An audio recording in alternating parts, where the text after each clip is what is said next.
महाराष्ट्रामध्ये ज्या निवडणुका झाल्या त्याच्या अगोदर दोन्ही एन सी पी एकत्र येणार, सर्व भाजप विरोधी शक्ती एकत्र येणार, असं जे चित्र होतं त्याला अजितदादांच्या अचानक अपघाती मृत्यूनंतर ब्रेक लागला. परंतु ती परत चर्चा सुरू झालेली आहे.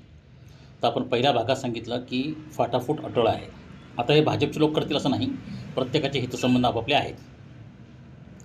पण ह्याच्यामध्ये जरी समजा असं गृहीत धरा की दोन्ही एन सी पी एकत्र झाल्या आणि मग उद्धव ठाकरे, काँग्रेस असे सगळे एकत्र आले आणि शिंदे पण नाईलाजाने एकत्र आले की शिंदेमधला एक ग्रुप फुटला, त्यांना सपोर्ट केला आणि सुप्रिया सुळेंना मुख्यमंत्री करायचं असं शरद पवारांनी ठरवलंच असेल समजा, तर मग दोनच पर्याय राहतात.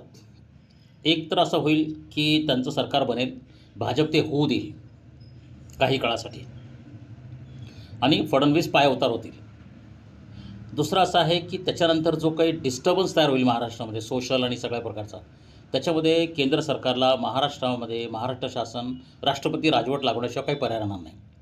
तिसरा एक पर्याय असा आहे की फडणवीस राजीनामा घेतील आणि निवडणुका जाहीर करतील. स्नॅप पोल म्हणजे अगदी एप्रिल मेमध्ये पण निवडणुका होऊ शकतात, कारण आज 2 फेब्रुवारी आहे.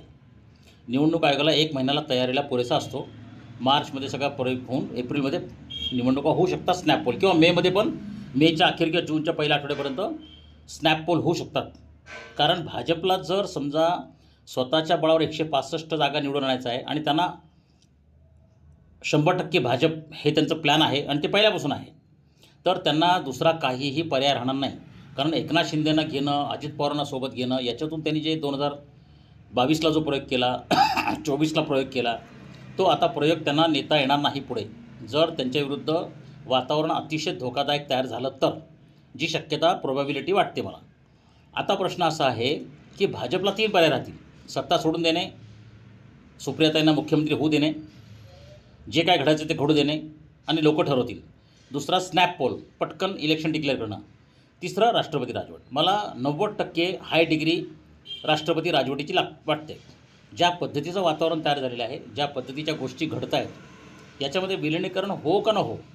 समजा भाजपला असं वाटलं की आत्ता जी परिस्थिती आहे ती स्फोटकच होणार आहे, ती अस्थिरच होणार आहे आणि आपल्याला 2029पर्यंत वाट पाहायची गरज नाही, आपल्याला 165 जागा स्वतःच्या बळावर निवडून आणायच्या आहेत, तर परत 2000सारखी स्थिती निर्माण होईल, 14सारखी, ज्या सर्व पक्ष वेगळे लढले होते.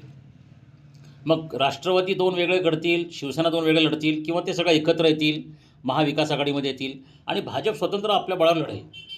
ही स्थिती निर्माण होण्याच्या बाबतीत चाललेली आहे. एकतर महाराष्ट्र शासन ज्याची 90% प्रोबॅबिलिटी आहे, आणि नाही तर स्नॅप पोल.